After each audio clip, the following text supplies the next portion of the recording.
In a whole variety of ways, maintaining national security, I think, is very much on people's minds, and they may not talk about it on a daily basis. It may not be their principal preoccupation. Granted, their principal preoccupation is providing for their families and looking after their children and trying to make their futures better. But they've never forgotten that the principal purpose of government is to prevent foreign threats from intruding on their daily lives. That's what Adam Smith said in The Wealth of Nations. He said, the first duty of the sovereign is to protect the society from the violence of other societies. And I think people understand that kind of intuitively. So as we see the risk of foreign threats increasing, so I believe they will over the next number of months before the election, I think this is going to drive voter attention.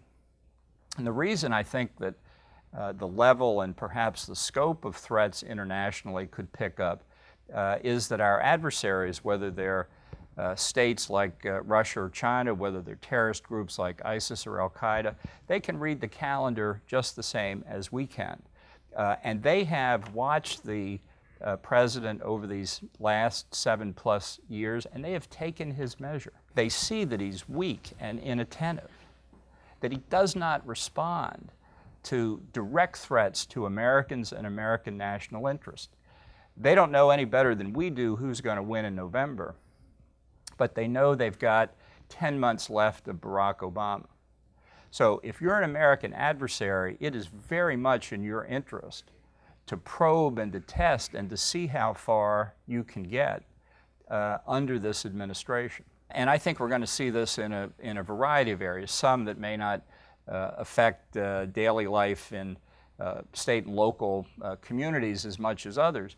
But I think we're likely to see Vladimir Putin test in the Baltics, to continue what he's done in Georgia and Ukraine, to create a crisis in Estonia, Latvia, or Lithuania, which have high ethnic Russian populations. Here the threat is directly at a NATO member, if that's what he does, unlike Ukraine and Georgia. And he wants to see whether NATO is able to respond. And if it's not, this could have a very debilitating effect on the alliance going forward. You see Putin even now in the Middle East trying to link the crisis in Syria and Iraq with the European and American sanctions against Russia for their military activity in Ukraine. So Putin announces that he's going to withdraw Russian forces from the Syrian theater. Number one, he's not telling the truth. Number two, he expects to use that for political purposes in the Vienna talks on the future of Syria to help prop up the Assad regime.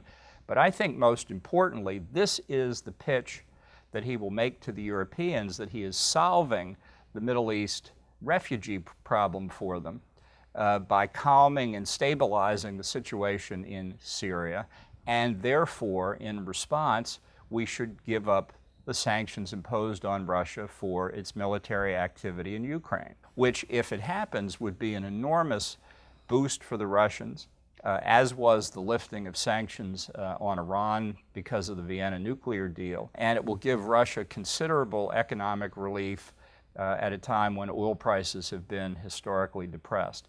I don't expect Barack Obama to stand against that. I think Putin has taken an extraordinarily weak hand and is about to play it out very well for everything that he can get until January of next year. At the same time, we're going to have Hillary Clinton campaigning on the idea that the famous reset button with Russia was such a great victory for the United States, when in fact they have taken us to the cleaners repeatedly over the last 7 years. Look at China in the South China Sea.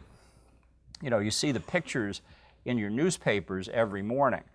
In the Middle East, people like to talk about creating facts on the ground. The Chinese haven't stopped with that. They're creating the ground in the South China Sea. They've declared it to be a province of China.